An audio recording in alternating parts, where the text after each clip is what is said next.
Leading to Bohr's model of atom. तो Bohr में leading क्या हुआ, ध्यान से सुनो। पहला पॉइंट ये है, उसमें अगर एनसीईआरटी में देखोगे, उसने कहा कि जो इलेक्ट्रोमैग्नेटिक वेव है, क्या इलेक्ट्रोमैग्नेटिक वेव, इलेक्ट्रोमैग्नेटिक रेडिएशन लिख देते हैं, वेव क्या रेडिएशन, वो दोनों दो प्रॉपर्टी शो करता है, एक वेव की, एक और एक पार्टिकल्स की। नहीं समझ पाए? वेव क्या होती है, पार्टिकल्स और वेव में अंतर जानते हो कि नहीं? नहीं जानते हो? पार्टिकल्स और वेव में अंतर जानते हो? नहीं जानते हो? हाँ, जानते हो? वेव को हिंदी में क्या कहते हैं? लहर। देखो, तरंग कहते हैं। क्या कहते हैं? तरंग। पार्टिकल को हिंदी में क्या कहते हैं? कण। ये तरंग है और ये कण है, कण। अब सुनो, वेव, इलेक्ट्रोमैग्नेटिक रेडिएशन वेव का शो करता है। वेव वो चीज़ है जहाँ स्पेस पाएगी वहाँ चली जाएगी। पार्टिकल्स हर जगह नहीं जा सकता। नहीं समझ पाए? नहीं समझ पाए? समझ गए? नहीं समझे तुम लोग? जैसे पानी जैसे है, पानी में वेव होता है, बाढ़ आएगी, पानी जिधर जगह पाएगा उधर चला जाएगा। समझ गए कि नहीं? नहीं समझे? पार्टिकल्स, वेव और पार्टिकल नेचर शो करता है। तो वेव नेचर जो है, वेव नेचर में होगा, वेव नेचर में होगा तरंग, मतलब लैम्डा वेव लेंथ। क्या होगा? वेव लेंथ होगा कि नहीं होगा? पढ़ा होगा तुम लोगों ने कभी। वेव लेंथ, वेव में वेव लेंथ होती है। पार्टिकल्स में क्या होता है? पार्टिकल में क्या हो सकता है? पार्टिकल्स में ऐसा क्या एक चीज़ है जो पार्टिकल्स का नेचर शो करता है? तो देखो, पार्टिकल जो, जैसे ये इसमें वेवलेंथ तो नहीं होती है पार्टिकल्स में, समझ गए? वेवलेंथ वेव में ही होगी। पार्टिकल्स किसके कैरेक्टर को बताएगा? देखो, तरंग में रिफ्लेक्शन भी होता है। क्या होता है? रिफ्लेक्शन होता है। वेव आ रही है ना, तो वेव में रिफ्लेक्शन होगा। लेकिन पार्टिकल्स में एक चीज़ होता है जो वेव में नहीं होता है, वो एक फिनोमिना है, फोटो इलेक्ट्रिक इफेक्ट। क्या है? फोटो इलेक्ट्रिक इफेक्ट से बताया गया कि इलेक्ट्रोमैग्नेटिक रेडिएशन एक पार्टिकल्स का कैरेक्टर को बताता है। किससे? फोटो इलेक्ट्रिक इफेक्ट से। ये क्या है आगे पढ़ोगे इसी चैप्टर में। इसमें तो हम बहुत सारी चीज़ बता सकते हैं। वेव में डिफ्रैक्शन है, क्या है? डिफ्रैक्शन है, इंटरफेरेंस है, वो 12th में पढ़ाया जाएगा। समझ गए? पार्टिकल्स के नेचर को बताने के लिए फोटो इलेक्ट्रिक इफेक्ट आया। तो वो कहना क्या चाहता है इसमें कि ये है development leading to Bohr's model of atom में लीडिंग कैसे मिली? जब इलेक्ट्रोमैग्नेटिक रेडिएशन आया, उसमें तरंग, वेव और पार्टिकल्स दोनों का नेचर शो करा। ये उसको पता चल गया पहले से, इसलिए उसको लीड मिल गई। नहीं समझ पाए? फिर आगे का जो मॉडल दिया उसने, इसके हिसाब से उसने बनाकर दिया है। समझ गए?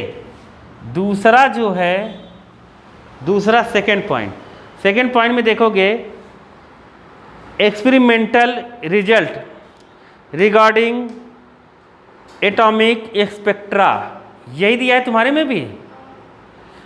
नई बुक में ये दिया है, लेकिन पुरानी बुक में थोड़ा सा दूसरा दिया है। तो बोर मॉडल आने से पहले ये सब अपने को पढ़ना पड़ेगा।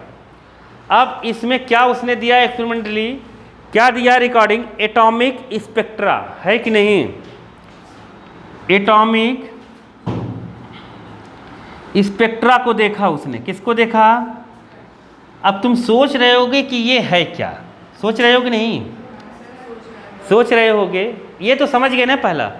दूसरे में ये है, ये आगे का है, देखो वहाँ लिखा होगा कि इसमें पढ़ाया जाएगा, लिखा है क्या? नहीं लिखा है, पुरानी बुक में लिखा है, ठीक है। तो सुनो, उसमें ऐसा है कि जैसे कोई एटम है, यहाँ पर इलेक्ट्रॉन अगर फर्स्ट सेल से फर्स्ट एनर्जी लेवल से दूसरे एनर्जी लेवल में जंप करता है तो उसको एक फिक्स्ड अमाउंट का एनर्जी चाहिए, तभी यहाँ पर आ पाएगा, नहीं तो नहीं आ पाएगा। तो एनर्जी कुछ एब्जॉर्ब करता है। अगर यहाँ वाला यहाँ आना चाहता है, अगर यहाँ का इलेक्ट्रॉन यहाँ आना चाहता है तो इसके बीच एनर्जी का गैप होता है। तो ये जब इधर आता है ना कूद कर, तो एनर्जी बाहर रिलीज होती है, तो उसकी एक स्पेक्ट्रम बनती है। क्या बनती है? कलर की जैसे स्पेक्ट्रम तुम लोगों ने पढ़ा होगा। स्पेक्ट्रम क्या होता है? वेवलेंथ या फिर किसका, फ्रीक्वेंसी की इंक्रीजिंग या डिक्रीजिंग ऑर्डर में रख दो चीज़ों को, जो भी रेडिएशन निकल रही है। इलेक्ट्रोमैग्नेटिक वेव जो है ना, उसमें कई सारे की मतलब बहुत सारी इलेक्ट्रिक मैग्नेटिक वेव होती है। जितने कलर्स होते हैं ना, जो लाइट जैसे आती है, लाइट अपने पास आती है ना, तो उस लाइट में भी 7 कलर्स हैं। कितने कलर हैं? और 7 इलेक्ट्रोमैग्नेटिक वेव है। क्या है? समझ गए? 7 कलर की स्पीड वैक्यूम में चाहे जो इलेक्ट्रोमैग्नेटिक वेव हो, चाहे जो इलेक्ट्रिक मैग्नेटिक वेव हो, सभी इलेक्ट्रोमैग्नेटिक वेव की स्पीड, मैग्नेटिक वेव की speed of electromagnetic wave in vacuum में फिक्स है। किस में फिक्स है? वैक्यूम में 3 × 10⁸ मीटर पर सेकेंड फिक्स है। तुम देखोगे वो 7 कलर होते हैं किसमें? वाइट लाइट में जो आता है सन से। प्रिज्म में जब तुम डालते हो प्रिज्म में, तो 7 कलर अलग अलग हो जाते हैं। तो क्या होता है जानते हो? हर जो सभी इलेक्ट्रोमैग्नेटिक वेव है, जो कलर है ना उसमें, वो भी क्या है? एक तरह का इलेक्ट्रोमैग्नेटिक वेव। वैक्यूम में या एयर में उनकी स्पीड फिक्स है, 3 × 10⁸ मीटर पर सेकेंड स्पीड फिक्स है। लेकिन जैसे ही वो कांच में जब घुसते हैं ना किसी दूसरे मीडियम में, तो सब की स्पीड अलग अलग हो जाती है। सब की स्पीड अलग अलग हो जाती है, इसलिए वो अलग अलग हो जाते हैं। वहाँ से नहीं आया समझ में? कांच में घुसते ही उनकी स्पीड क्या हो जाती है? अलग अलग, इसलिए अलग अलग दिखते हैं वो। आया समझ में कि नहीं आया? तो इलेक्ट्रोमैग्नेटिक वेव की रेडिएशन की स्पीड, या वेव कहो या रेडिएशन कहो सेम है, रेडिएशन या वेव की स्पीड वैक्यूम या एयर में इतना फिक्स है। एयर में थोड़ा सा इससे कम रहता है, लेकिन वैक्यूम में इतना फिक्स है। समझे कि नहीं समझे? मैं केवल अब देखो सुनो, कहने का मतलब ये है कि जब इलेक्ट्रॉन एक ऑर्बिट से दूसरे ऑर्बिट में जब जाता है ना, जब क्या होता है? जाता है, तो ऐसे उससे एनर्जी निकलती है या फिर एब्जॉर्ब होती है। तो जो एनर्जी एब्जॉर्ब या निकलती है उसको अगर हम स्पेक्ट्रम बना दें, स्पेक्ट्रम मतलब उसमें एनर्जी में जो जो लाइटें होंगी, जो जो इलेक्ट्रोमैग्नेटिक वेव होगा, जो जो इलेक्ट्रिक मैग्नेटिक वेव होगा, उसको वेव लेंथ के असेंडिंग या डिसेंडिंग ऑर्डर में लिख दो, तो उसकी स्पेक्ट्रा बनेगी। क्या बनेगी? और वो फिक्स है। वही यहाँ पे कहा है, नहीं समझ पाए? Atomic spectra. ये तुम्हें देखने को मिलेगा एनसीईआरटी के बुक में इधर।